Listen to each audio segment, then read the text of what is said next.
guy's like a big deal. I was like, 800 gold is like a lot. Folks, welcome. Go Power Ranger. Sorry. Oh, damn it, Owen. Let's go, Devils! I thought once we got below 5 seconds, maybe we'd be all right, but clearly not. Bye, Mom. Bye, Owen's mom. Yeah, bye, Owen's grandmother. You can't make fun of the Stoma people, Brendan. Why not?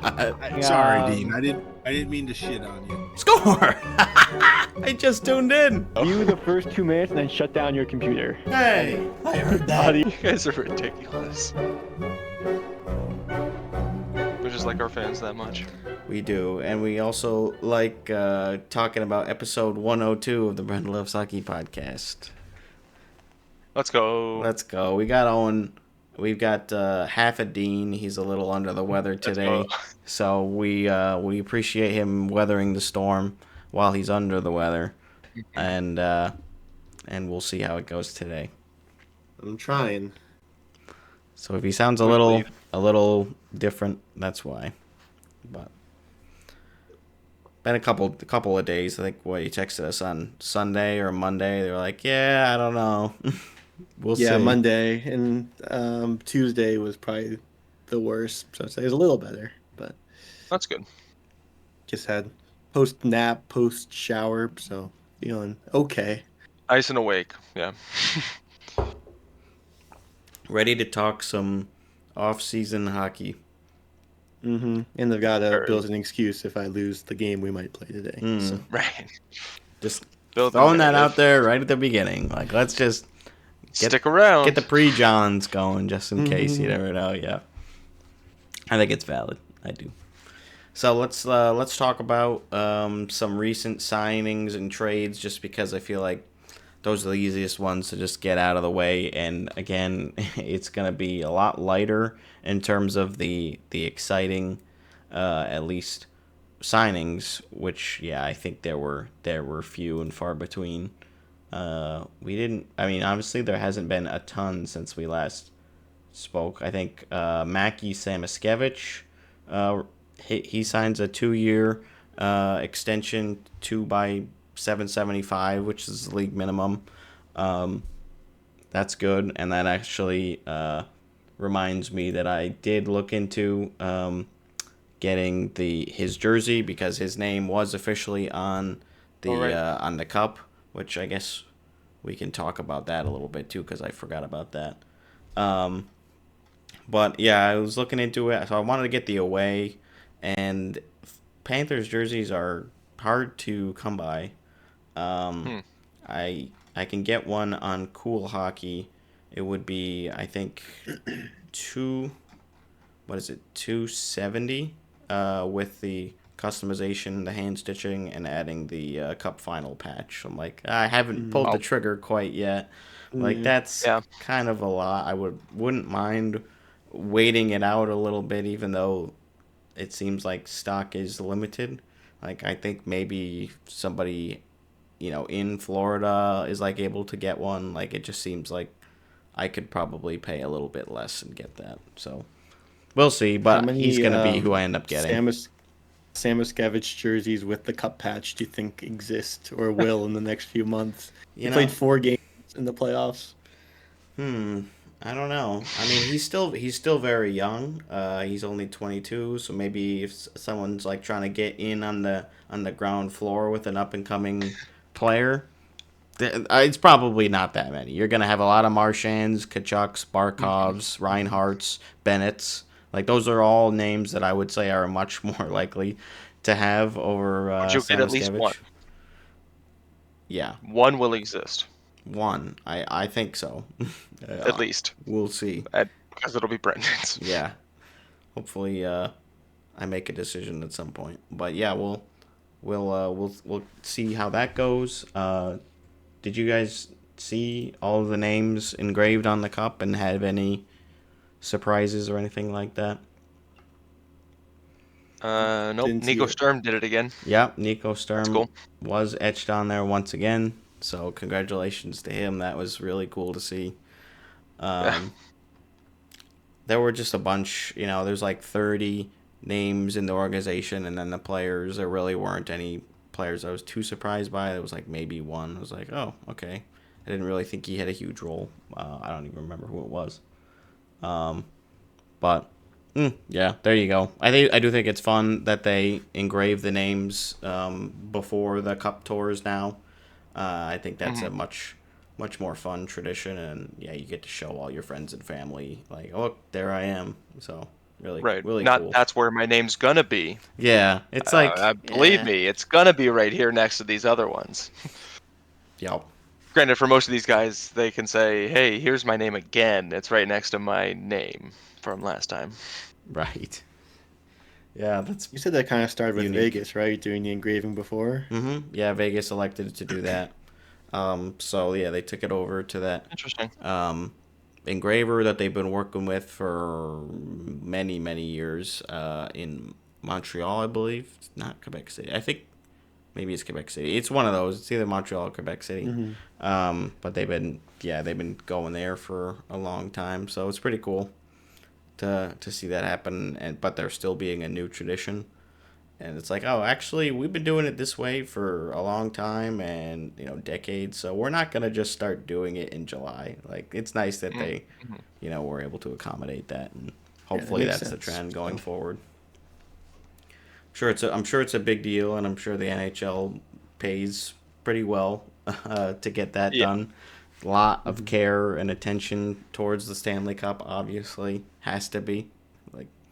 Well, other than when you drop it sometimes. Yeah, there was a crack in it, like, basically immediately when the Panthers got it. I don't remember who it was that dropped it, but it was like, yep, it's already going to It's always when they go to take the photo, right? Like, and they have to, like, try and get to the ground while holding the cup, and they sort of rest themselves on it and just crunch. Yep. Yeah, that happened with the Avalanche, I think. Yeah, it just like dented the bottom or whatever. Oh, they're like, oh my god, and then they all just laugh it off, like, whatever, we still won the thing. And who was it? Curtis McDermott in like the Avs bar that had it and was just like, oh yeah, just topples over basically with it, so drunk. That's funny. There's obviously some really fun stories with the cup throughout the years, and I'm sure with this group we're gonna get more for this tour. Yeah, though that's fun to keep track of. Obviously, it's more fun if it's all of your players from your team and you get to see what they all do. So I definitely did not track the seasons that Vegas didn't win as much as I was like, oh, what's White Cloud doing with it today and all that sort of stuff. But yeah, it's kind of watching the Marchand celebration stuff was fun. I don't actually know what. I don't think I actually saw that. But I just mean like when they first won the cup. Like, I thought you meant he already had his day this time around. No. Okay. Do you think he brings it back to Boston? No. Yes. No, he probably does, and he probably brings it back to his hometown, I would imagine. Well, I think it was like Wherever Ray Bork. It was a different situation. They traded him to Colorado to win the cup, which he did, and I think he brought it back. And then after that year was when Boston sports had like all their wins. Like Celtics were winning, Red Sox broke their long curse and finally won, and then obviously the Patriots won a bunch. Different situation than the Ray Bork trade. Yeah, little different because Marchand had already won, and I think fans were a lot less excited to see him go to a division rival that rather than going out west. And he said he wanted to stay, as opposed to Bork was at the end of his career. Like we're gonna try to get you a cup. Go here. Yeah. So, yeah. Maybe he will though, because if Marchand brought the cup back home the first time, maybe he brings it back to his new home in Boston now. I don't know. Yeah, I guess we'll see. There's fun storylines. It'll be interesting to see. People would still go and celebrate with him in Boston. Oh yeah. Yeah, they're like, you know what? Whatever. I'm sure there are still fans that absolutely love Marchand, and clearly he wanted to stay. So it's like, if you feel a little bit slighted by the Bruins and like you're a Bruins fan, it's like, I hate the Bruins organization, which is a lot of them apparently, especially if you're on Facebook. They might be like, yeah, screw it. Like we still love you, Marchand. So. Well, we certainly weren't going to give him a 6-year contract. So. No, that's crazy. Yeah, whatever. Florida apparently has a plan, It's been working so far. Bill Zito masterclass. Maybe. I mean, until they lose, I am not convinced that they're ever going to be bad again. Oh, me either. Well, we'll see. Team's just a wagon. We got a couple other signings, so I'm quickly scrolling through. I mean, there really aren't a ton that are super notable. It's just some entry-level contracts. Morgan Barron. Hobie Baker Award winner. I guess that was a trade. Yeah, so that one was a trade, but we'll mention that one. So Isaac Howard, it was rumored for a while that he was kind of holding out with Tampa Bay, didn't really want to sign there. And so Tampa was kind of shopping around and trying to figure that out. Yeah, I'm not really sure. It just seems like it's such a good opportunity as a young prospect, and maybe there was just concern that he wasn't going to get ice time, or I don't know if I really heard a ton about the reasoning.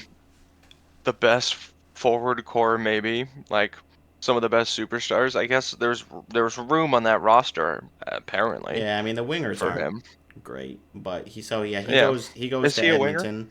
He's listed as a left winger. Signs Gotcha. a 3-year entry-level deal, $950K per. And going the other way is prospect Sam O'Reilly to the Lightning, who I think was like still a high draft pick, but let me take a look. I think he was in the first, 32nd overall in 2024. I was pretty sure he was 32nd. I just couldn't remember. So he was, their first round pick. Which Isaac Howard also a first round selection, a 31st overall in 2022. So, very slight upgrade there. But yes, also the Hobie Baker winner. In one of his plus 20 or 19 years, so he's not like winning it as an 18-year-old or a 19-year-old, which is generally seen as a little bit more impressive. So, we'll see how much offensive upside is there for Howard, but yeah, that deal gets done. We've seen other players hold out and not play for the team that drafted them. Right. Gauthier. I mean, did that. interesting to be shipped off right from.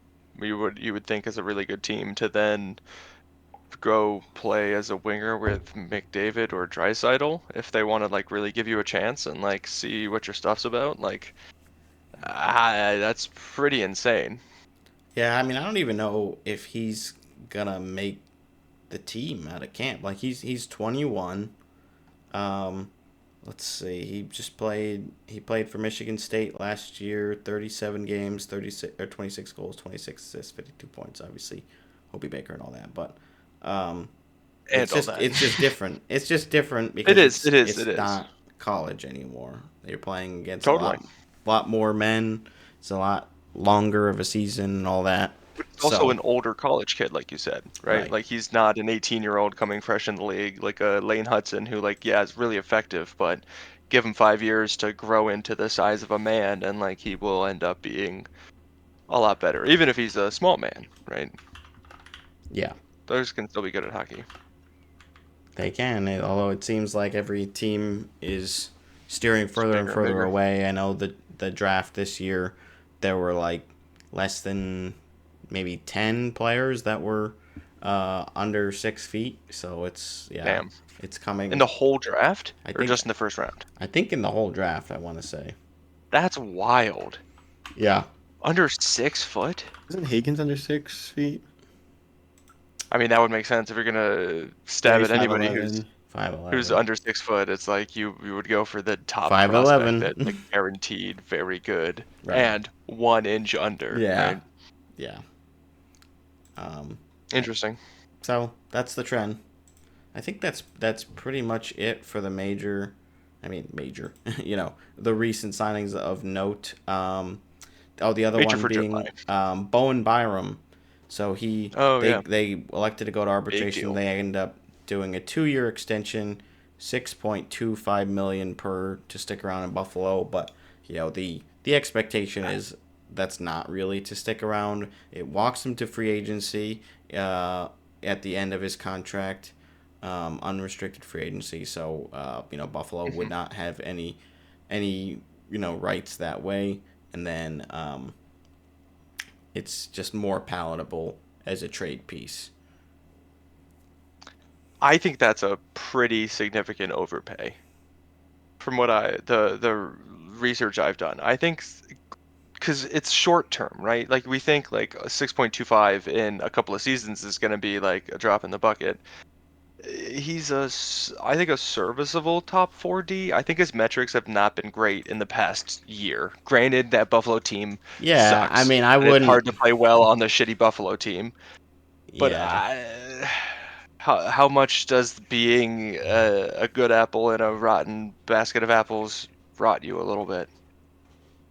I don't know. I think it's still too early to say that that's like a terrible deal.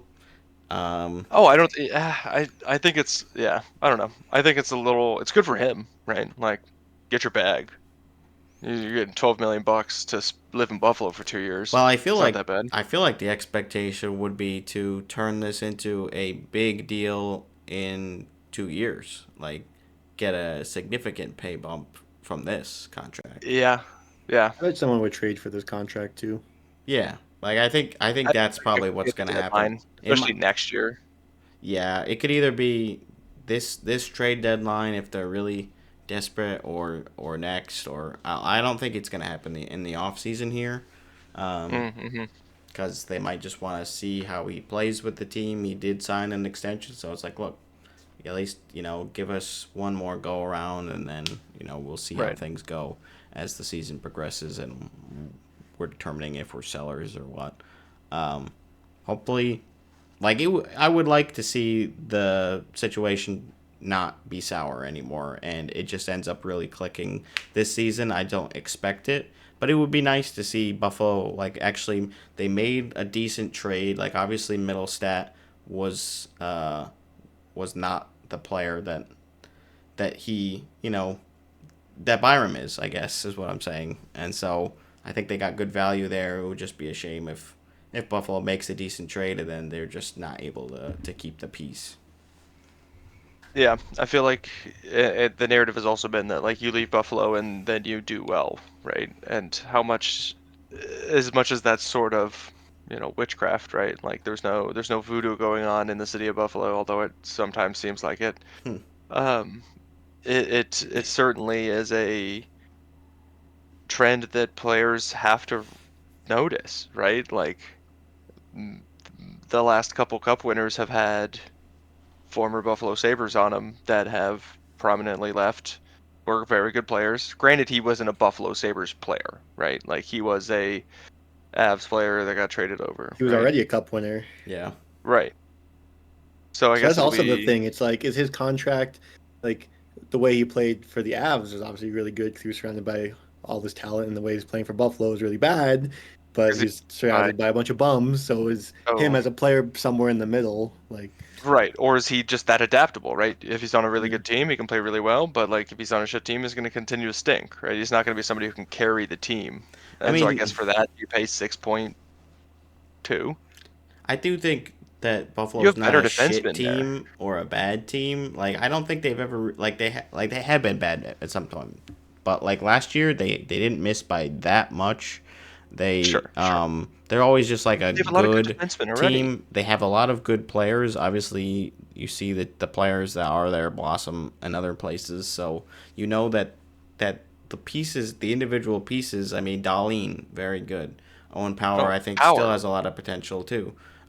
So, like, some of his potential D partners are not bad players. Some of the other players he'd be playing with on the power play are very strong. It's just organizationally and the glue, like the build of everything that is the Sabres together, just doesn't work. So somehow it's voodoo. I think it's going to be very hard for things to change unless there's some change in management or ownership. I think if Kevin Adams is still running things, I just don't see how Kevin Adams can turn this around. I really don't. And I think the Pagulas are kind of holding things back too, to a degree. So yeah, I just don't know. I would just like to see a major paradigm shift, because I feel like that's the only way that anything's going to change with the culture of the team. This is where we cut to 10 months from now, or 11 months from now, and the Buffalo Sabres get Gavin McKenna, and everything is happy in Sabres land. They've won the Bruins are 2 gonna get first him. overall picks before, though, and they're think the still Bruins garbage. Yeah, they're gonna rig it to give it to a franchise, like a original 6 franchise, obviously. No, Penguins. Obviously. They wouldn't give it to Buffalo. It could be Penguins. Like you get rid of Sidney Crosby, you get Gavin McKenna. Yeah. You get rid of Patrick Kane, you get freaking Connor Bedard. Like, fuck off. And they were saying on Chicklets, like if the Bruins end the bottom 5, they're gonna get them.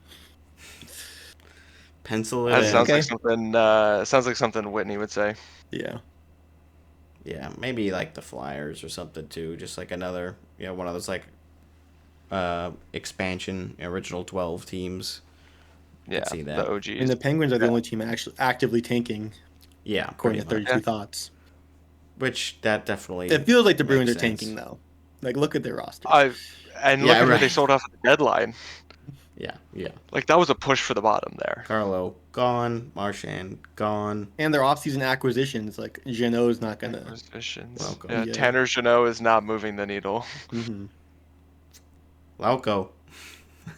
Woo! Yeah.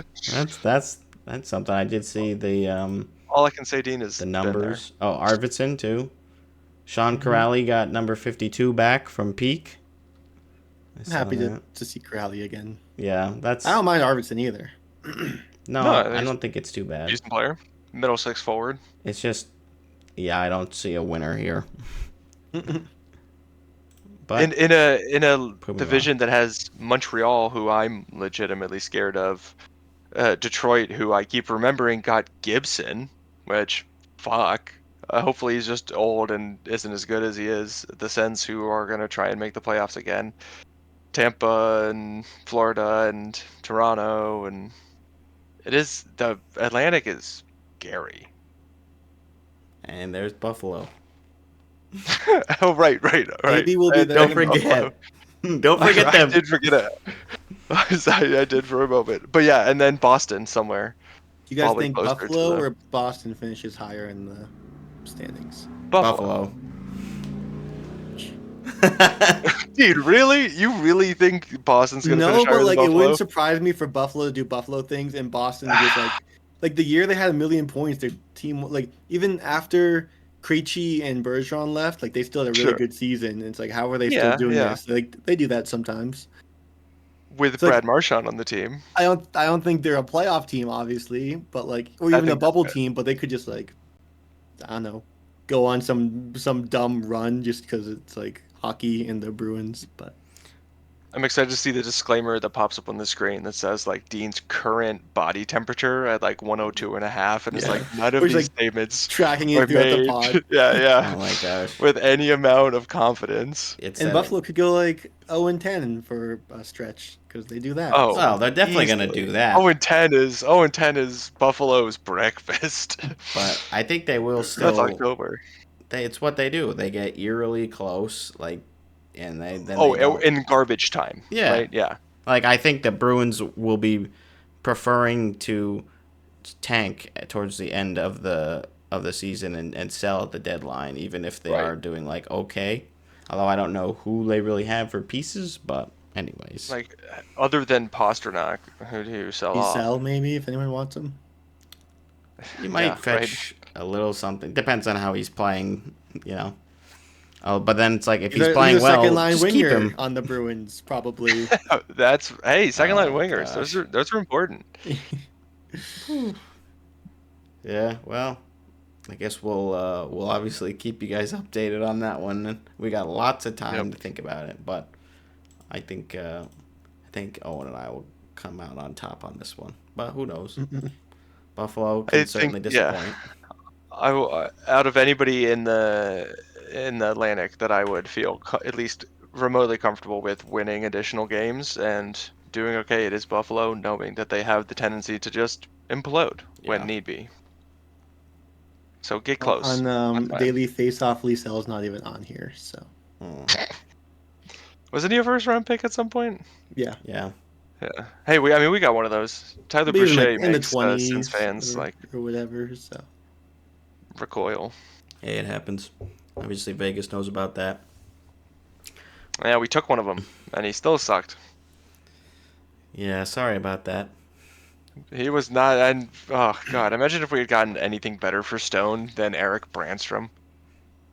Because we got a haul on the Carlson deal, right? And that the Carlson deal is what has made this team, outside of the Brady Tkachuk pick, right? Like flipping Josh Norris to get Dylan Cousins, getting Tim Stützle. Like, yeah. Best. What was the news article? Who put that out? Stützle, #1 player in the NHL under 25, I think. Somebody sent that. I didn't see that. Was that. Sanderson. One of our group chats. Yeah, I saw Sanderson was top defenseman under 22 or something. I saw something about that today. I would believe that. 25 maybe it was. I don't know.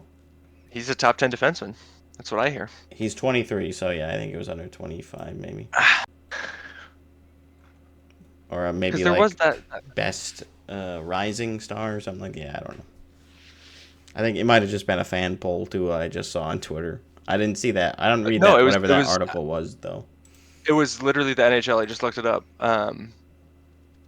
Under the top 25 under 25, or the top 10 under 25 for forwards is Stützle, and for defensemen is Sanderson. Well, there you go. We don't need to look at that one. It's Alex with Levy Mer. No, I wish it was Levy Meralainen. I don't actually see that one.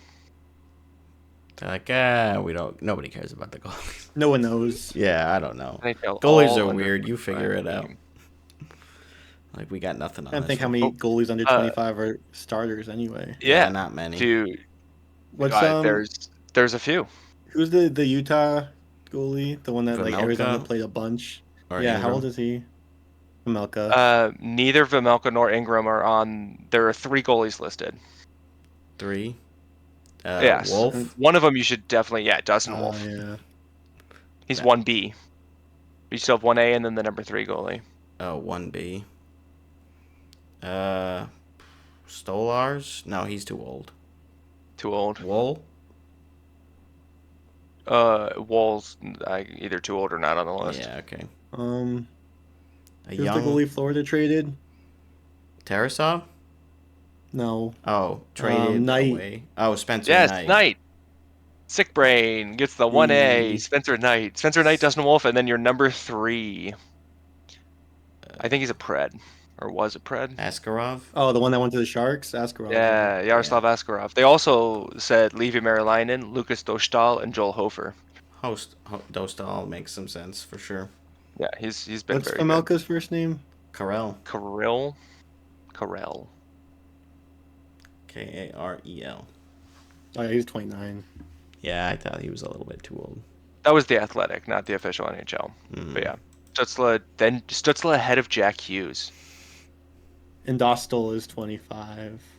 That's wild. There's 2 Jack Hughes in the league, I think, though. No. Well, ahead of both of them. Yeah. I'm gonna say. I think the other one might be a prospect. Paper Insider. Thomas Harley at 4. Wow. Yeah, he's pretty good. I guess I can add these. Well, I'm surprised they got Faber Cider ahead of him. Where's Lori? Yeah, somewhere, Dean. You know. Top 10. Yeah, I don't think he's a top 10 under 25. Top 30? Maybe. I don't know enough about him. Do you think he's top 30? Like, do you? You don't sound very convinced. Maybe Dean. 29th. Sure. Okay, we'll give it if to you're you. asking a Bruins homer. Luke Hughes, Owen Power. Owen Power at 7. Yeah. Oh, Nikishin. Yeah. And Leon Michel. Nice. Yeah, another star. Lane. So 2 stars. That makes some sense. He could be on the rise. Prediction. Sanderson will win the Norris Trophy within the next 3 seasons, Mike Morales says. Look at that. I mean, it's Jake Sanderson. He's the top 10 defenseman in the NHL. Apparently, we were memeing about it at the beginning of the season, and then it kind of became a little bit It closer kind to of real. happened. Yeah. Like this guy, our first round draft pick, Logan Hensler, before, like, in his draft interview, cited Jake Sanderson as his, like, per comparison, and like who he models his game after. Of course he's gonna say And the that. Sens were like, oh yeah, we know that guy. Like, who's that? Oh, wait. But he can say anybody, right? Like, you can say Drew Doughty, and like people aren't gonna be like, oh, you picked a king. We are the Senators. Yeah, but it makes But, you like, look I don't know. better if you say a Sen. Like, Does it? absolutely it does. Are you kidding me? Ottawa's going to be like, oh, I don't know. Oh, yes, thank you. Jake But like, Sanderson. oh, you think you're as good as this guy? Like, we know how good this guy is. You think you can be that good? They just picked him. They think Yeah, he they is. did. Like, They do come think on. I don't think they think he's that good. Well, they still drafted him. They did choose him. They did. Let's wrap up these trades here while we're not on the topic at all, but okay. Okay. Matt Dumba 2 of them. and a 2028 second-round pick headed to Pittsburgh in exchange for Vladislav Kolyachanok. So, yeah, Dallas pays kind of a hefty price to get rid of Dumba. That experiment definitely failed. He looked just terrible in Dallas. And this is a great move for Pittsburgh in that they actively get worse by acquiring Dumba, which they want to do. 25 minutes a night. And they still get a second-round pick. I mean, it's in 2028, so it'll take a little while for that one to cash in, but you can always flip that for something else in the future when you start to get better.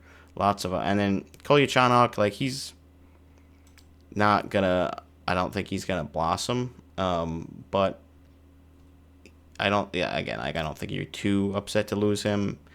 At least it's something for Dallas. But yeah, definitely good move there by Dubas, I think, and Dallas just trying to get rid of salary so they can, I don't know, keep all of their players because they're kind of struggling right now. They got less than $2 million in cap space, and they gotta re-sign. Well, I think actually they're probably not gonna need to sign anybody else, but they won't be able to do a whole lot as far as the trade market or getting depth players, you know. So that helps them out. And then we had just a straight up hockey trade. Ryan Reeves for Henry Thrun. So Ryan Reeves heading to San Jose. He actually broke the news to a bunch of the public while he was in Vegas. They were doing their annual, I think it's a charity baseball game. The Raiders also participate, and so that was pretty fun. And he's like, yeah, I don't know how much these guys are going to like it, but I just got traded to San Jose. So there's still a bunch of, you know, fans that appreciate Reeves in Vegas. So that was kind of interesting. And then, yeah, Thron, kind of just third pairing defenseman. We chatted a little bit about it in the group chat. I was like, yeah. I mean, I think this is probably a win for Toronto, and that they gain a little bit of cap space, gain a younger asset rather than a 38-year-old Reeves who had really no role in Toronto, or at least they weren't playing him as if he had a role. So I think that works. And then it seemed to work out for everyone. Yeah. And then the big one being Artur Shilov's heading to the Pittsburgh exchange for Chase Stillman and a 2027 fourth-round selection. That's pretty good for Pittsburgh as well. Like, I think Shilov's was the best young goaltender kind of potentially available that you could acquire, and I guess Vancouver wasn't able to keep him after they re-signed Kevin Lankinen to an extension during the season, I believe. So it was like, they really didn't have a spot for him. He just won the Calder Cup and was the Calder Cup MVP. So who knows how much that really means as far as his potential NHL performance as he continues. I mean, he's definitely played a little bit in the NHL already, but yeah, I think it could work out well for Pittsburgh, who doesn't really know what they're doing in net. And there's been rumors about like if Jari's gonna go and all sorts of stuff. So might be a big shakeup coming in Pittsburgh, which obviously I'm repping them today. I was like, oh, they got a couple trades recently. Throw them on. Yeah, I don't know. Any thoughts on that one? I mean, I think it says more about Vancouver than it does about Pittsburgh, right? Like they had a goalie that was doing pretty good, and they're like, nope. I mean, Chilovs can be fine. We still haven't seen enough of him to really know. Like he's had good moments, but like we've said, goalies are weird, so we'll see. Right. It just, I guess, doesn't seem like they really have their goalie position figured out. I mean, I guess No. they're betting on Demko still. I mean, they signed him to a longer deal, but I thought that I mean, I guess other than him being hurt all the time, like, he's good sometimes. Yeah, it's. I feel like it's a little scary if you're. Well, yeah, because injury was like, yeah, he's gonna have to learn to play a different style to not, right? Like because of his injury, it's like, oh, like you're just gonna be hurt now. Like, you're just gonna have to relearn how to play goalie a different way now. Yeah, that doesn't sound easy. So if he isn't really able to go, or if he's just not playing the way that he used to because of how he has to play in order to not be hurt all the time, like they might be really struggling, like with Lankinen, and then I don't know what other goalies they even have under contract. Pittsburgh also doesn't look too good with who they have because they've got Blomqvist as their backup, which I actually saw him play in a preseason game with Sandroni. Just kind of fun. Vancouver. There we go. Oh, and they're at the top of the. Oh, they just re-signed Alexei Medvedev. I did see that. He's only 17, so yeah, he would not be coming up, I don't think. He's very young. Oh, Yuri Patera and Nikita Tolopilo, I think. I know Patera. He's got a little bit of NHL experience with Vegas, so he'd probably be the backup in that situation. But yeah, I don't know, a little scary. I'd be a little bit concerned if I was a Vancouver fan. Yeah, I talked to one actually when I was in Italy, and was chatting with some Canadians that were from BC, and he was not too stoked on the upcoming Vancouver season. I think he was holding out hope, but not happy with the way things were going. Speaking of Italy and you being over there in Europe, and obviously they got the Olympics coming soon, but yeah, what was that like? Your trip over to Europe. It's not really hockey related, but a couple of hockey moments. You have to tie moments. this back to hockey. Yeah, somehow. I will find ways. Well, every once in a while I did tie it back to hockey. Yeah. I took a 3-week vacation to the French and Italian and Swiss Alps and did a 8-day hike around the Mont Blanc Massif, covering 100 miles, and over the whole thing we did over 11,000 meters of gain, which is like 35,000 feet of gain. It was a lot of just up and down. Straight up. Oh yeah, literally straight up a ridge and then straight down the other side of it, across the valley, straight up, straight down, across the valley. It was, because the mountain sort of like spiders out, right? And so just followed some valleys for a bit, but then you'd climb up the side, right? And so you had a better view. It was long, but it was really cool. I tagged the Bread Loves Hockey photos or stickers in different places. We can put those up now. Yeah, at some point. Saw that post on Blue Sky. Yep. Took a lot of pictures of birds. Took some really cool ibex pictures. Really enjoyed it. It was a blast. Had a lot of good chocolate. I bought myself a commemorative Chamonix Pioneers puck, which is pretty cool. It's their local team, and I got some postcards that I still have to write and send out, but you'll get them at some point. That's awesome. So yeah, not but yeah, it was a blast. Not super hockey related. There were a couple other like you kind of showed us a couple of hockey things throughout, but I mean, yeah, mostly just vacation It and was the hike and mostly just experiencing it. walking. Yeah. Yeah, walking around. Lots of I cool wanted to stuff. catch a game in Chamonix. There was a game on the 16th, but we flew back to the U.S. on the 14th, so we missed it by just a little bit. But we did get to see in Chamonix the World Rock Climbing Championship, which was really cool. Speed We watched climbing. speed climbing, which is really weird. It's a standardized route across the entire world, and it's like a 40-meter wall that they have like memorized, and they fly up this thing. The women's record is, I think, 6 seconds, and the men's record is like 4.5. Just wild. It's very similar, I guess, in to F1 in the like it's fractions of a second. But instead of Speed going around running. this way, they're just going this way. Yeah, and running, but I don't watch running. Yeah. I do watch cars. You do. I watched the F1 movie in Chamonix with French subtitles. That was fun. And had a lot of pizza. I had an American pizza. Do you know? I will give either of you a lot of respect and a crisp high five and the cooler of the two postcards if you can tell me what comes on an American pizza in Italy.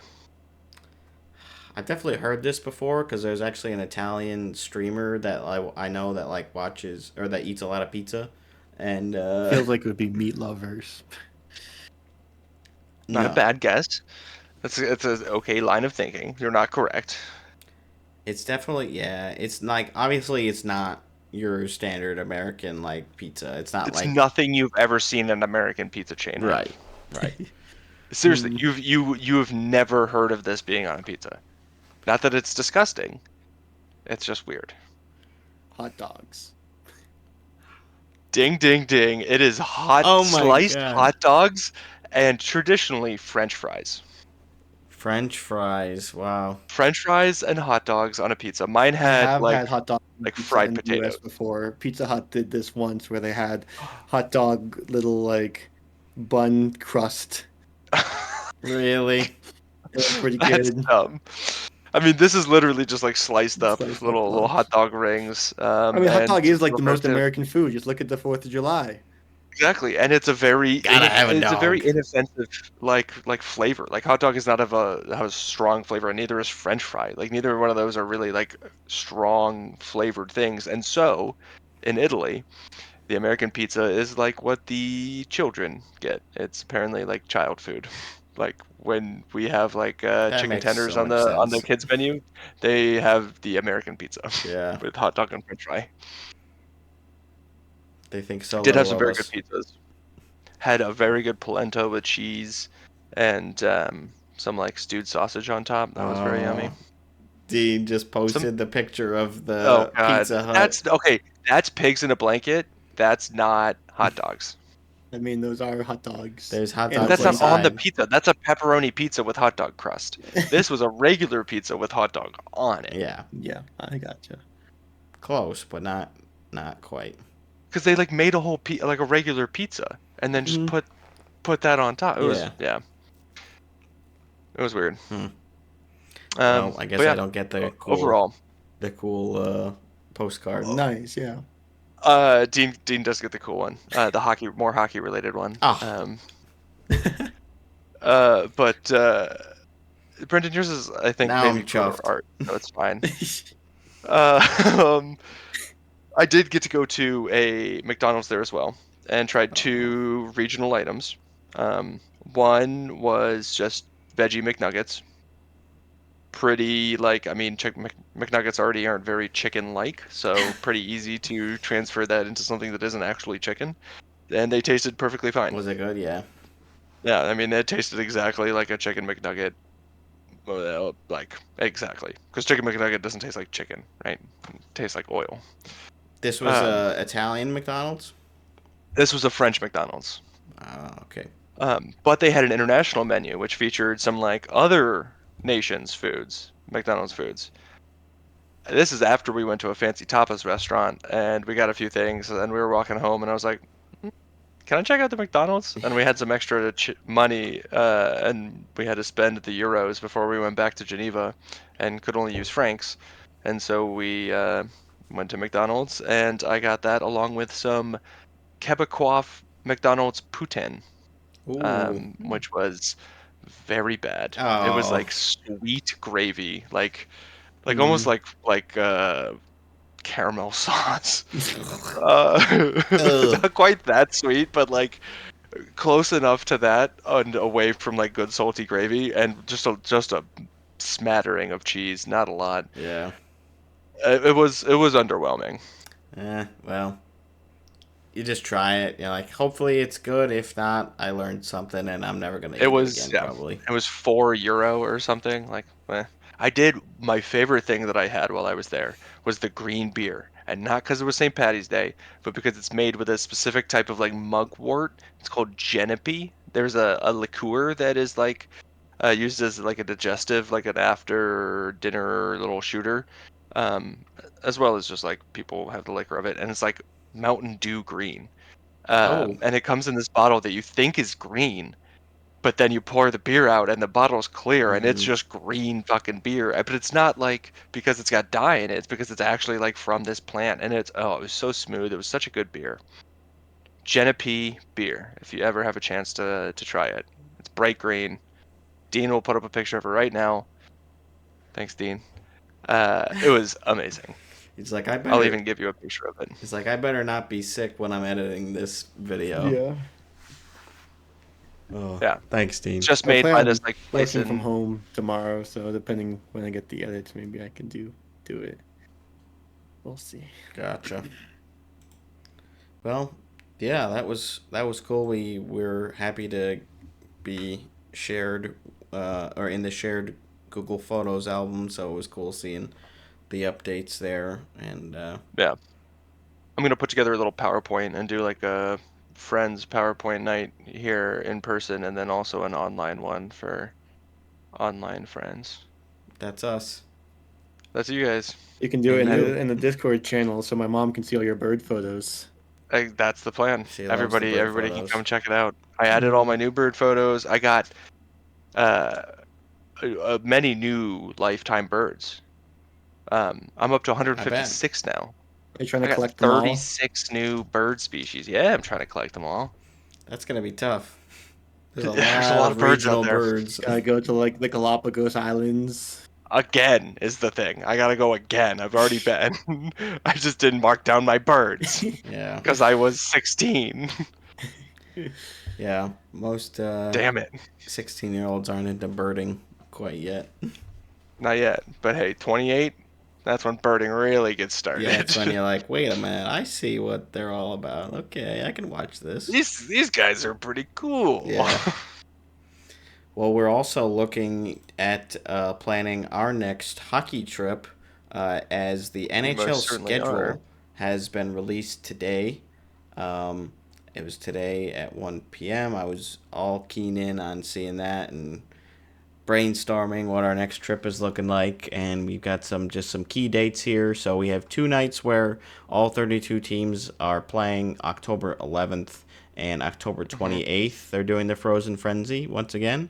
I really don't understand why they don't do it 2 times if they're doing, like, why not try it more than once per season? This will be the 3rd time they do it, and I just hope that they would do it more often so they can make it, like, they can perfect it rather than just well, I wonder if the other day where it's not the Frozen Frenzy or whatever, there's more games overlapping. Like maybe it's more logistics to get it all set up with the analysts and like the red zone type broadcasting and everything. So. I just feel like if they really wanted to prioritize it, they could have. But again, it's very complicated to create the schedule, so I'm sure there's a lot more that I'm not privy to, but Yeah, they will be doing that. 16-game staggered starts. Vegas is not at 11 p.m. this time. They're playing in Carolina, so it'll be a nice 7:30 start for me. I'm like, good. I'll get to still experience most of it. The Bruins start at 15 minutes before that. Nice. Very good. I did. Playing Zane's Islanders. Oh, there we go.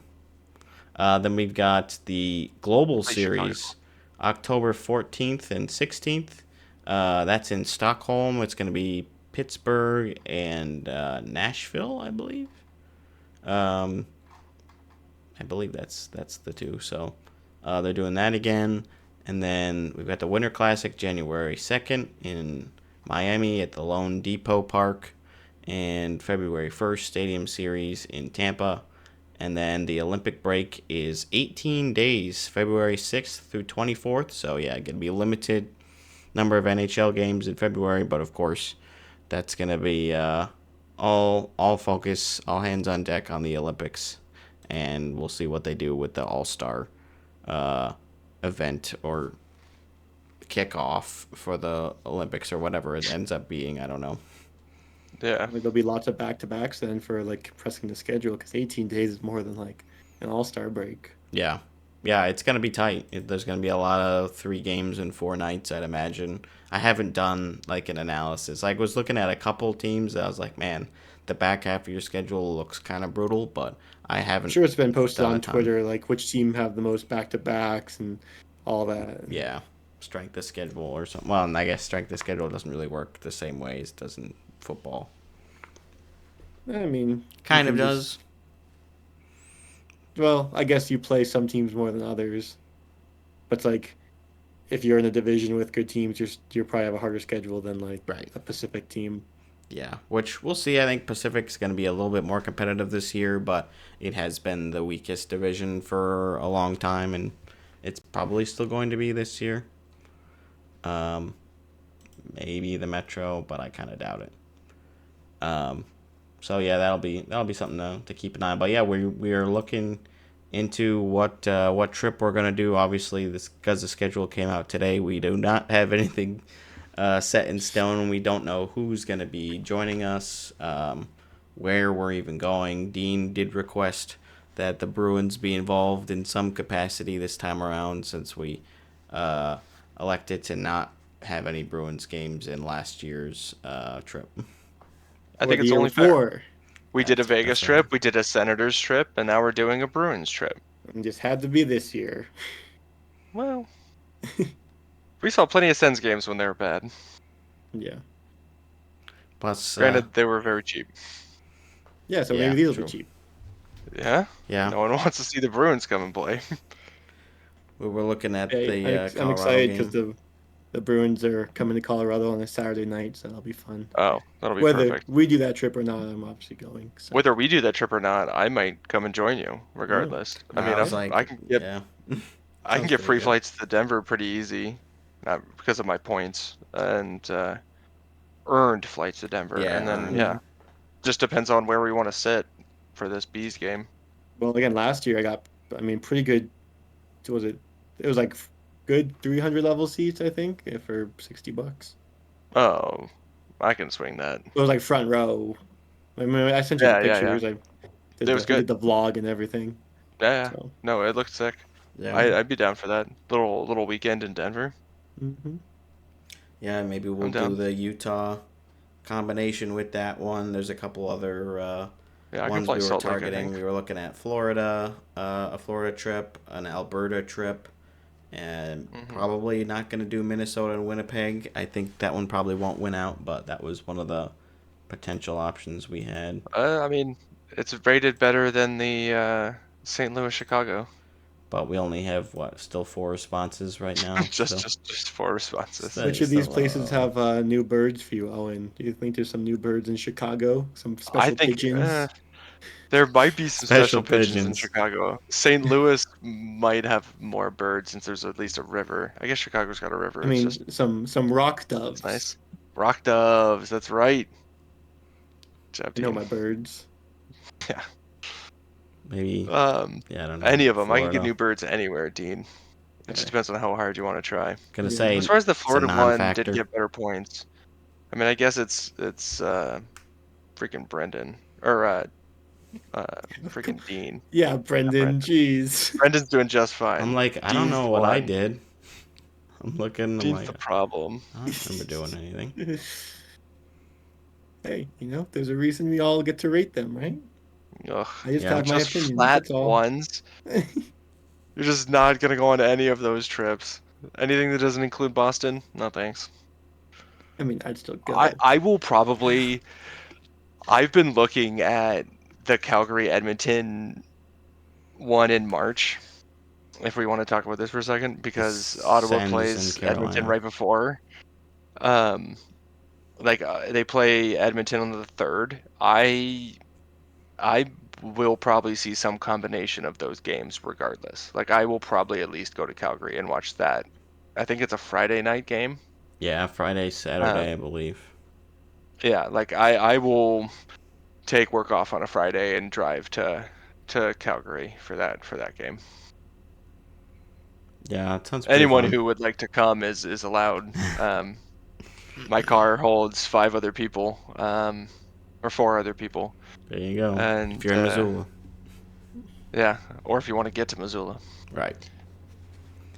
Yeah, so... And I guess we're if looking anybody into in the that. audience wants to go, let us know, right? Like, we'll Voicemail. send you a form, or if we're in the voicemail, right? Like, I'm Email. happy to meet some of our fans. I've already met Well, when one. we do decide, I'm sure we'll mention it on the podcast too. Definitely, Oh, definitely, yeah. We gotta... And we can have official fan see. meetups. Yeah. I'd love to do There an will be official fan meetup. a line, right? To make sure that everybody gets an opportunity to get their autographs with Brendan. Yeah, sure. I know I will be at the head of the line. But also, you can pay extra for the skip the line pass. Mm-hmm. Yeah. We will have a Disney Fast Pass system. The bread. I'm trying to think of like a fast way to say, like, incorporate bread and fast together. Quick Rising. Yeah, quick rising pass or something. Yeah, we'll workshop it. But they'll be Instant East Pass. Yeah, instant yeast. I was thinking that too. That's good. Or the Unleavened. I don't know what that is. Oh, so leavened bread is bread that is rised. Unleavened bread is bread that hasn't risen yet, so you can make it much quicker. Ah, gotcha. Yeah. Quick bread reference for you. Yeah, I really should know, shouldn't I? We just got a bread maker a couple months back too, so. Nice. Yep. Anyways, That's exciting. Enough of that. Yeah, do we want to move on to the Senators? Okie dokie. They did some stuff. Oh, wait, no, I said I didn't want to because I wasn't ready yet. They Yeah, did some stuff. We got Lars Eller. Well, I put it on the thing because normally in the off season we'll do the have a guest on and talk about their team and break it down. I'll be on again this I was summer. gonna say, I think we won't have a problem getting Owen back. I might be Yeah. back. I don't have a job currently. Anybody in Missoula who wants to give me a job for 6 weeks, let me know. I do have a job. It just doesn't start, and therefore I don't get paid right now. But I'm going to grad school and going mountain biking. There you go. Works for now. All right, enough of Sens talk. Let's move on to the Blues firing someone. John Kelly, longtime play-by-play announcer for the Blues for 21 seasons, and so FanDuel Sports Network was like consolidating their radio and TV broadcasts, so they basically just let go the TV guys. And yeah, John sad. Kelly has been there for a long time. He's been one of my favorite commentators that wasn't like a Vegas or whatever. Some of my other favorite teams, but yeah, he's Was he's he the been holy really good. jumping guy? That's That was Panger. Pang, yeah. But same, yeah. They were a tandem for a long time. So it's tough to see him kind of go that way. I think he'll probably get an opportunity elsewhere. We'll see if he ends up getting hired by another club or if he does radio or what. And I know his father was also a big St. Louis hockey radio announcer. I think I want to say he was like one of the first Blues announcers. So like both him and his dad, like the whole Kelly family is pretty entrenched in like St. Louis sports history. So yeah, it's kind of tough to see that relationship end in the way that it did, and a lot of Blues fans are upset. Justin was not very happy either.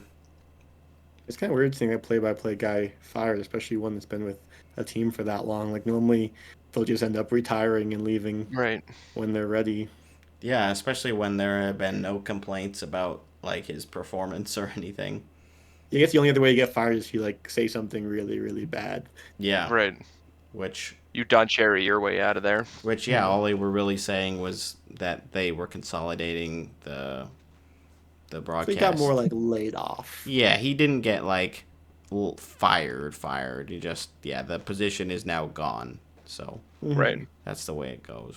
Too bad again, but hopefully he has another great opportunity. He has a long career, and I'm sure it won't be too hard for him to get work elsewhere if he seeks it, which I believe he will. Dean, did you play any hockey, or have you been sick? I did. Sunday, right before I got sick. Oh. Is Dean allergic to hockey? Maybe. Find out next week. Well, yeah, we'll see. Because next sick. Sunday's our final game before the playoffs. So yeah, we played the worst team. That team that was 0-8, and they won. Oh. Because Dean was sick. Yeah. Oh my God. Had my flu game. Didn't pan out quite like Jordan's. Damn. Jordan's. I almost said LeBron. LeBron probably had one. Before that. Damn. I'm gonna pull up. Here we go. We lost in the shootout. I feel like they also. I don't know. This feels like the classic like beer league excuse where I'm always like, I feel like they had players that weren't on the team the other games when they were sucky, but it did feel that way. Like there were some players that seemed really good and like didn't belong on that team. You're too good to be on an 0-8 team. Yeah. Yeah. But yeah, we lost in the shootout. Damn. That's tough. Do you get a point or no? I did not. I had one shot. I it just went over. Like I was shooting like top left. I guess I can. Does your team get a point? It counts as like it counts as an overtime loss. We do get a point. Okay. So as far as standings go, let's see. We are still in fourth with 10 points. So the team below us is 2 points behind, and the team above us is 2 points ahead. So, all right. Fourth is what I predicted. So we'll see. Which I guess isn't a terrible spot to be for playoffs. We can hopefully at least win our first game. Yeah. And let the first place team hopefully beat the team that just beat us. Right. Unless they're on a huge tear. Yeah, maybe this is they're just gonna go on a huge playoff run now. The second coming. Yeah. So I got this, which was my shot attempt, but it's kind of hard to see. Oh, good hustle. Forward checking. It was like just over top left. You definitely. It looks like you wired it. It looks like it came in with some heat. Yeah, I can't even see where the puck ended up there. No, I can't either. It was close.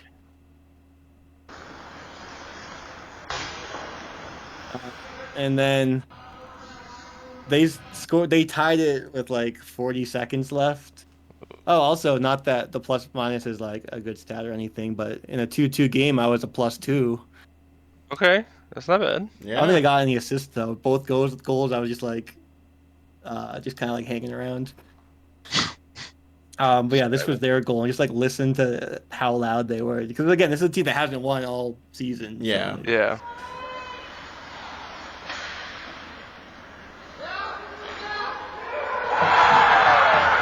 Oh my gosh. Wow. That's big. And I for imagine beer it's like league. 11 p.m. Yeah. and these people are losing it. Yeah. This game, it was like 10 o'clock, so not too late. But yeah. Definitely That's wasn't funny. early. Yeah, they were very excited.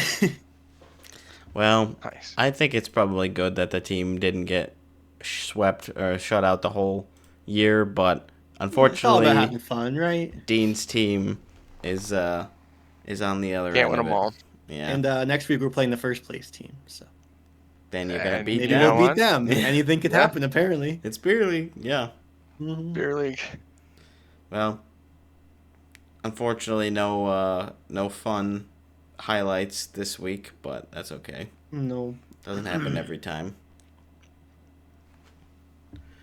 We're gonna next kind of just tackle some outstanding topics we've been waiting on to dedicate a little bit more time to, and so this came out a bit ago that the NFL recently introduced a Protector of the Year award. I think Deion Dawkins was a big proponent for that from the Bills, so that was kind of cool to see that they're highlighting a new position. And I just was kind of curious about how you guys felt if, what other potential NHL awards that don't currently exist you think should have a spot. I think I don't know if this is an obvious one. It feels obvious. Since there's a defensive forward one, there should be an offensive defenseman. Oh, that's what it already the is. Norris. That's the Norris. I think the Norris is the best defenseman. No, the Norris is isn't. the best offensive defenseman. Yeah. Well, the Selke is like the best center who scores the most goals. It's not really defensive either, you could argue. No, I think it the years that Bergeron won it, he was not just the center scoring the most goals. No, but like if a center is good defensively but also doesn't get points, they're not going to be like Philip Deneau could have probably won like 1 year. Well, like, right, but you got to have some points. balance there. Yeah. I like your line of thinking, and I was thinking the obvious answer is a defensive defenseman award, right? Like a shutdown defenseman award. Jacob So then maybe just make the it Jacob Slavin award. Then just make the Norris offensive defenseman. Then like actually right, more officialize that it is offensive defenseman because I think it has slid that way. It's not in the writing of it, but it's certainly like, when it hasn't always been that way. Back in the day, it was more defensive defenseman. But there was also less offensive defensemen in the league, right? It was a less dominant and like game-changing position than like Makar is, right? Mm-hmm. Hughes, plenty of like Carlson when he won it, like Sanderson. Great. Well, next 3 years. That's what I heard. Apparently, Mike. Brendan Mike is said on it. that one early. Yeah, I said it too. Just quoting somebody else, but I did say it. I'll give you that. There's a clip that exists. Brendan saying. I think defenseman would be cool. I think the best backup goalie would be an interesting award. Like you have to play less than a certain amount of games.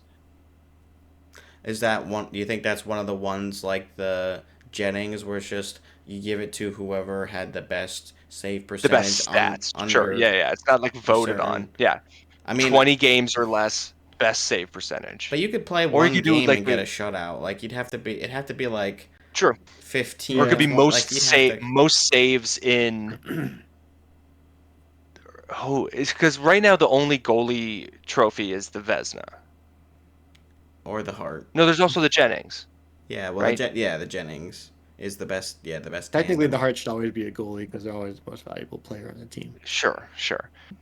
But it'd be interesting to see a goalie stat based on a different metric, or a goalie award based on a different metric, because they're not like. Is the Vezina based on a metric, or is that just voted on? Just voted, right? GMs, they're like, which goalie has won the most? Like that guy gets the Vezina. Yeah. Like which goalie has saved the most shots throughout the entire year? Just who has the raw most saves? That would be cool. I think kind of your idea of the backup that's the best goalie. You've done the most goalieing. That's like the most impactful with the least time, where it's like someone that has played 5 to 10 minutes on average ice time, like the best fourth liner kind of award, or like something like that, where it's like your ice time needs to be between this minute and this minute average. Yeah, between 10 and 20. You can't average more than 20. No, I just say 5 and 10. 20 is way too much. Yeah, I was thinking 5 and and 10. Defenseman. even for defensemen, I think like they play like maybe 15 at most. No, the defensemen play like 22, 23, but like forwards. Well, I mean, play... like a third pair defenseman, I guess, is what. Yeah, like what we're gearing this. I want forwards. like bottom of the barrel. Like you're like the. But is it voted least... on or is it best stats? Just straight up most points with the least with like. I'd less say than voted 10 minutes? on, but like you have a list of who qualifies. Sure, I mean, right. You can't vote stat. on just anybody for the. Like for here's the your list right? of people that have averaged this time on ice this year. Who was the most impactful? That have this list. What?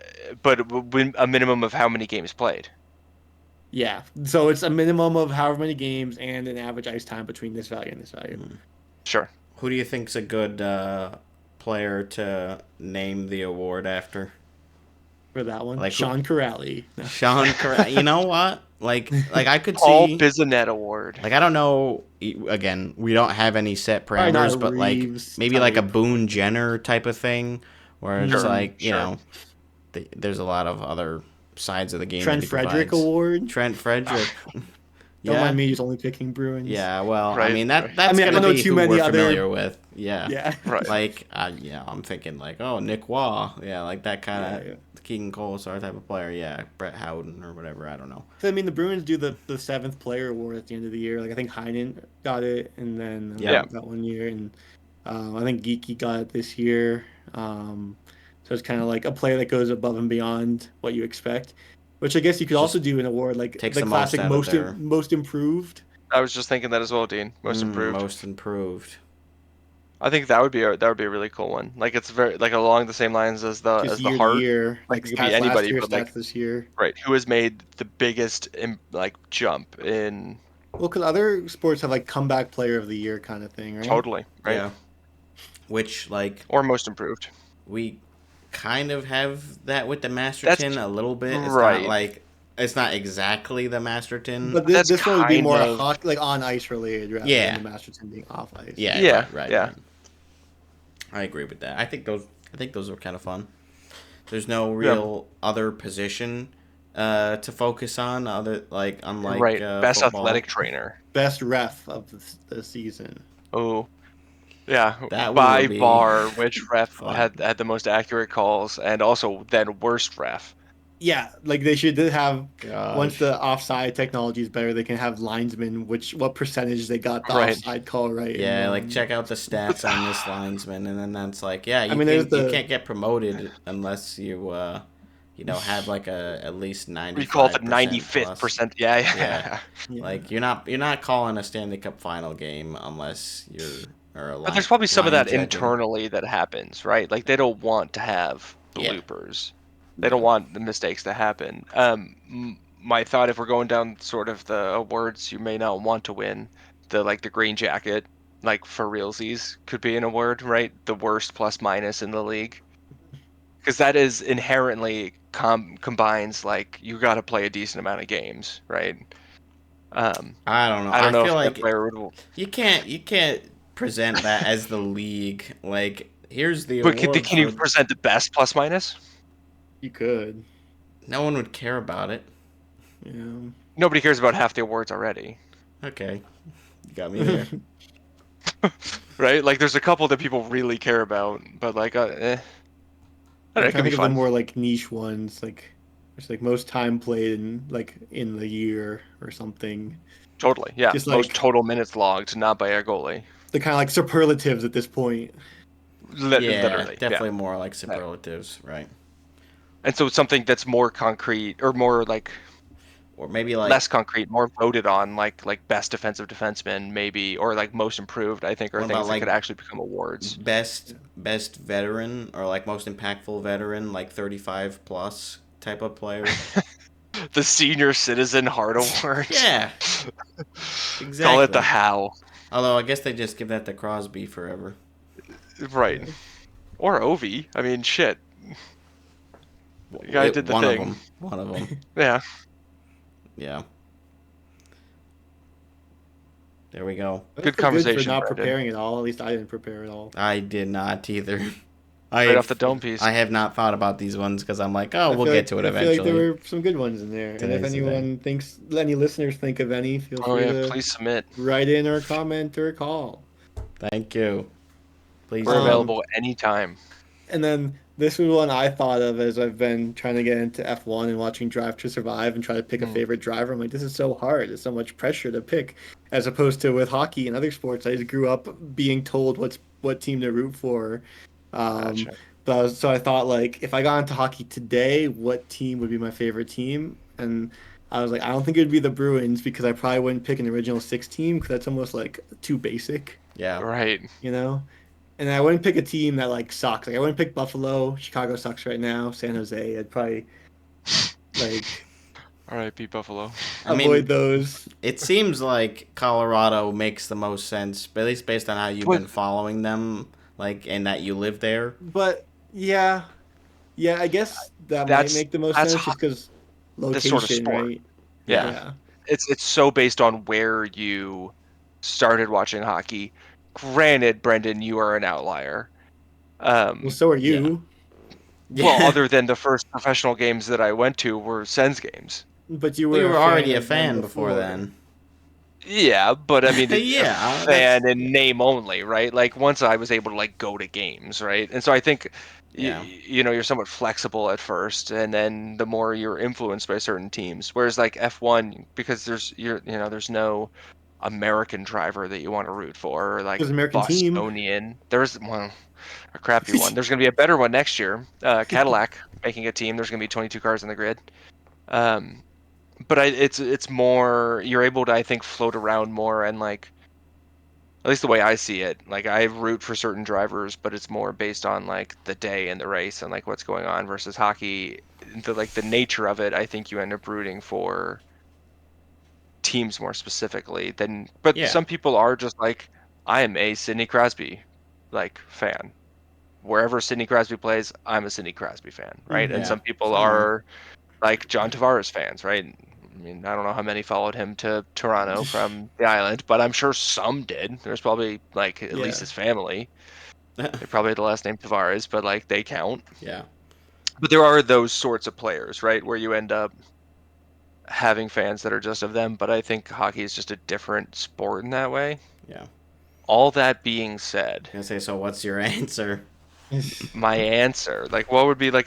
Because my thought would be, what's a fun young team to follow? Yeah, right? that's thinking, probably like, the line that I would go to. What personalities have I seen where I'm like, oh, this person's cool. Like, I'd like to see what they're doing on this team. Totally.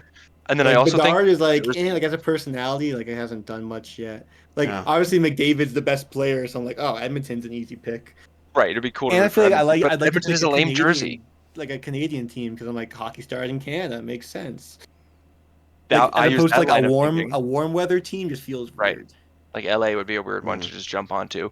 My first thought, if I had to just pick a team, would be, I think, Minnesota. I think they have the coolest jersey. I think they have some cool history. I think they have some fun young players, and it is like the US's version of Canada, right? Like as far as like devotion to hockey, like market wise. Granted, they've really struggled, but I mean, not every franchise gets to win the Stanley Cup every year. Right. Only one does.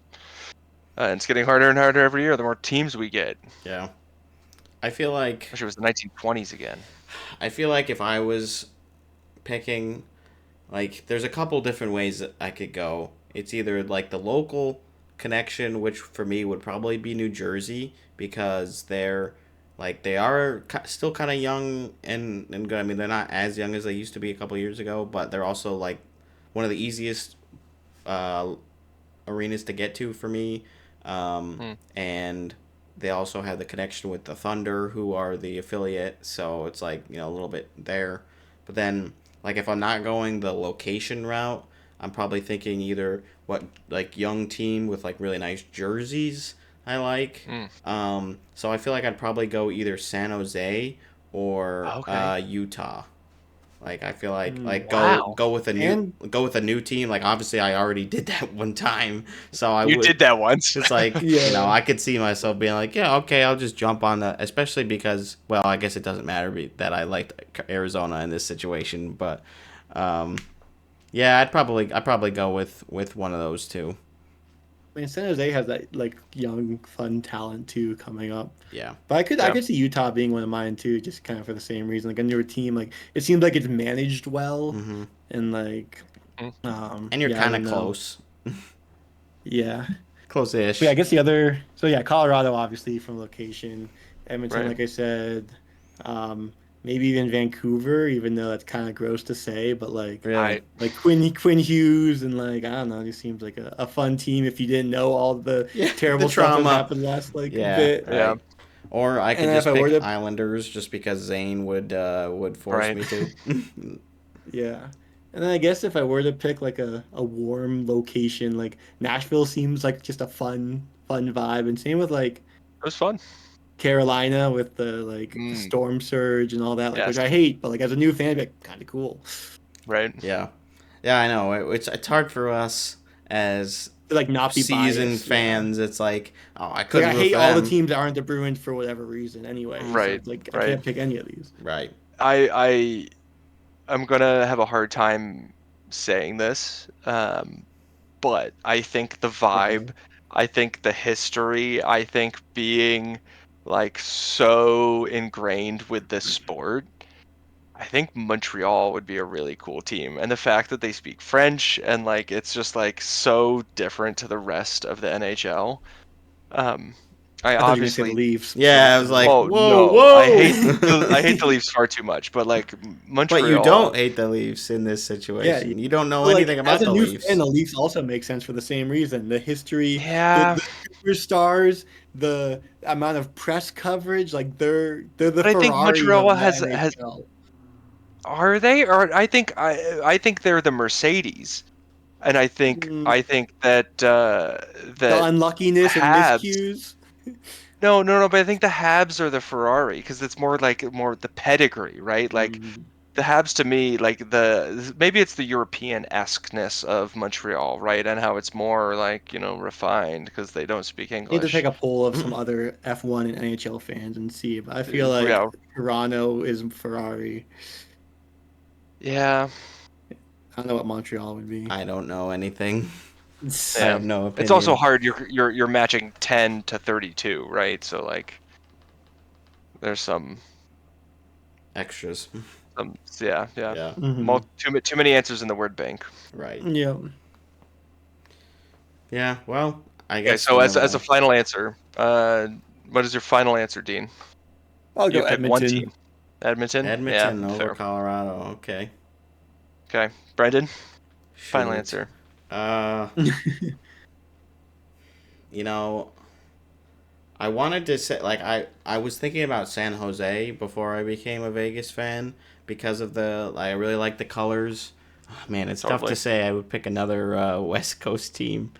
Another Pacific Conference team. Yeah. I don't know. I feel like the safest pick is just go with the Devils because they're kind of local, even though not really. And like, there's a little bit less representation in my area compared to like the Rangers and the Islanders. So I feel like I do like those other teams, even though like they're obviously still a very seasoned team in the league. They've been around for a good bit. But I think I would probably go with the Devils. Yeah. And before you pick, I found a Reddit post from Formula One teams NHL equivalents. This was 4 years ago. They have Can you post the Mercedes link? as the Lightning, Red Bull as sure. Edmonton because Okay. Verstappen is And McDavid. Sure. McDavid. Ferrari Toronto, Okay. McLaren Colorado, Okay, sure. Alpine New Jersey, AlphaTauri Minnesota Wild, Aston Martin Sure. Flyers, Williams Senators. Oh, fun. Former glory. Alfa and now Romeo or the Panthers, Haas Buffalo Sabres. It's interesting because also it's from a few years ago, so some of these Yeah, teams have a little changed, and like different. obviously the perception of these teams have changed. So it's an interesting screen, like snapshot into time. But yeah, But someone interesting. commented decent, but hard disagree on Ferrari. Ferrari are definitely the Habs. See, The loudest, most rabid fan base in NHL history, most titles, craziest fans. Red also being a primary color. and the foreign language. Someone also said the Bruins, a strong team, but with all I the can see talent they've had, it's a surprise they haven't won more recently. Oof. Yeah, tough. But to answer, I think I'd go with the Wild, which then we all fit in the mold of pick about as far, conference wise as you can get from your team. Like we all picked opposite sides of the NHL. Well, because we still have the less. bias of hating Right, teams right. Is enough. the safest, option to say. Right.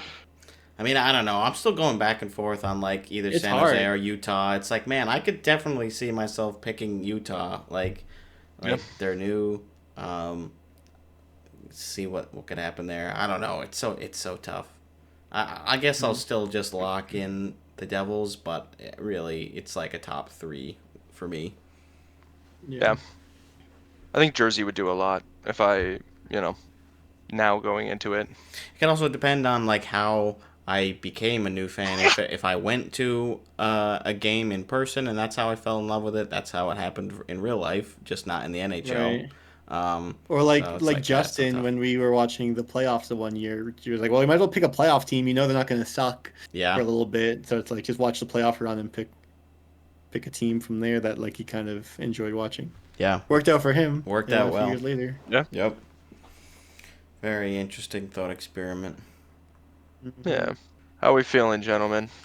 To the last one. I was thinking we could probably save the game because I mean, as far as an off-season episode, we got some good length of episode already. Yeah. No, I think that's Dean's that's struggling, smart. so we'll save it for another time. But He's got to get back on IR. Yeah, we'll close out on this last one. I think, unless Dean's done. No, we can do this one. This one I just put like yesterday or 2 days ago or something. Which is, what are your thoughts on Homer/biased play calling? Obviously, the Bruins have had a pretty biased play-by-play announcer for a while. I don't know if I said have, with Jack Edwards, but I personally like don't have an issue with it. Like I know other people do when like they see posts of team announcers, but like as far as national broadcast, it makes sense to be unbiased. But like if it's a like local feed, it makes sense. Like you're rooting for this team, like you want to be excited and sad, like with the announcer. So I had no problem with it, but I was curious what your thoughts were on the matter. I prefer a slight lean towards the home crowd. Like I feel like that's my preference. Is like you definitely can recognize when an amazing moment has been made by the opposite team, and like you can react accordingly. But you're obviously still more excited for your own team's goals and big saves and big moments. So that's how I feel. I would go. I know Vegas does that pretty well, at least in my opinion. I think Gosher and Nighty are both pretty energetic still when there's a great play from the other team, unless it's like the Knights are just getting absolutely shellacked and they're just down in the dumps because it's already like 4-0 in the second. You're like, yeah, they don't have it tonight. But usually I'm like, yeah, I think they do a pretty good job of that. So that's how I lean. I'd say I'm pretty similar to you, Brendan. I want the like exciting things to sound exciting, but I think like with Dean, I want to be able to root with and like feel like the person calling the game, as long as it's not a national broadcast, right? Like is a fan, like because they live there, right? And they're like part of the team, and like it's watching every game. It matters to Travel them, with the right? team, We're watching yeah. every single game, yeah. That being said, I think it's also hard for me to wrap that all up in like the production and like the broadcast of it, right? And like feeling like wanting a strong, not homerism, but like I want to see the highlights from my players. I don't really care about as many of the highlights from the other team, right? Like in the intermission and stuff, and like in the replays, and I think they and do a I good think job of that. I think it depends on broadcast, and I struggle with that more, having to go from TSN to Sportsnet to CBC. TSN does a very good job. TSN 5 is the Ottawa region broadcast, and I love it. It's fantastic. Sportsnet and CBC are hit or miss. There are some games that are really great, but then occasionally, like, the only broadcast I get is the Sportsnet Leafs versus Sens game, and it's like, well, I don't have a Homer feed for this at all. There's only the other side, right? It's not even it's a national broadcast, but it's a Leafs broadcast. Yeah.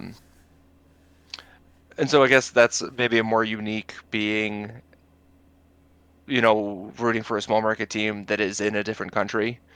And so it's hard for me to, like, I can't get the TSN like plus. I can't pay for that. Because I'm not Canadian, which is annoying. I should be able to.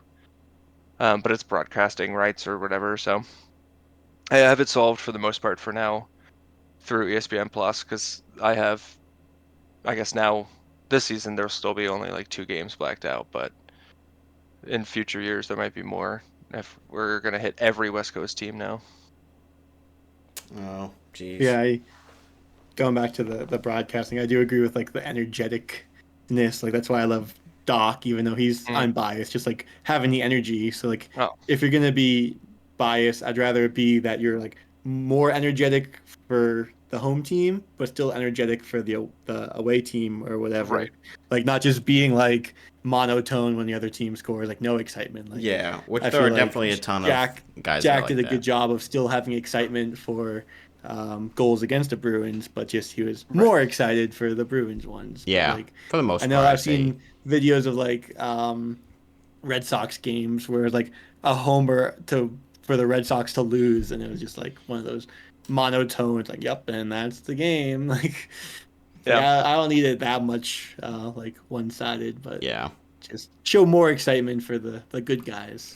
Yep, and it can also be annoying when there's like a discussion about a penalty or a goal that went the other way, where it's like they're just constantly like the ripping into stuff something. Does annoy me. It's like like I would prefer you be a little more level-headed when it comes analytical. To those. Like that stuff can get annoying, especially if I'm a neutral fan watching. I'm just like, I'll just prefer to watch the home team's feed or whatever, or just whoever I'm rooting for more.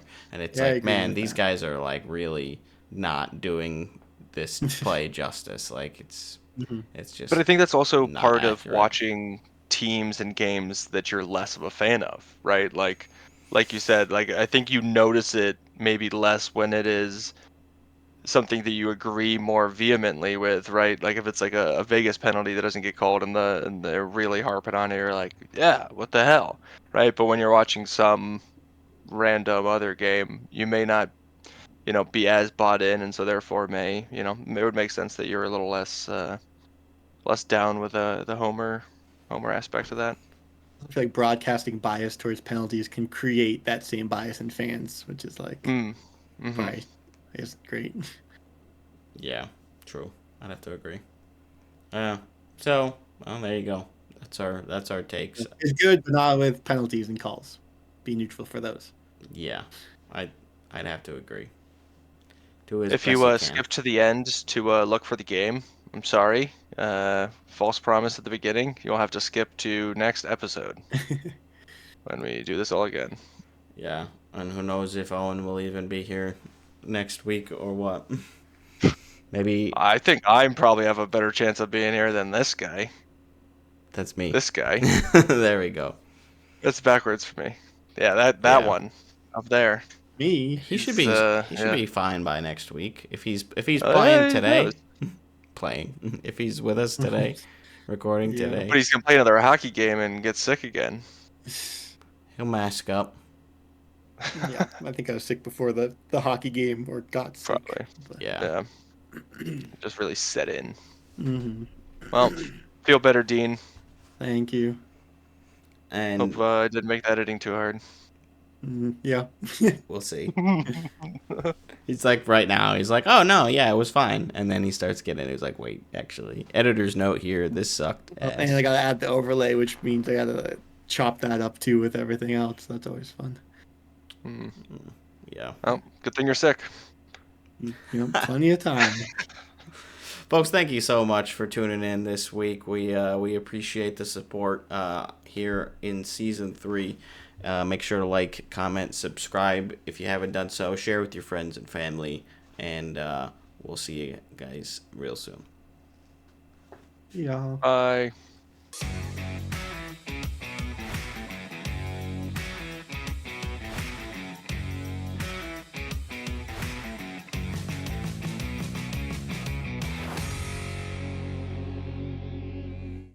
I mean, we did some road walking, but it was like gravel road in the French Alps countryside with cows ding-donging around.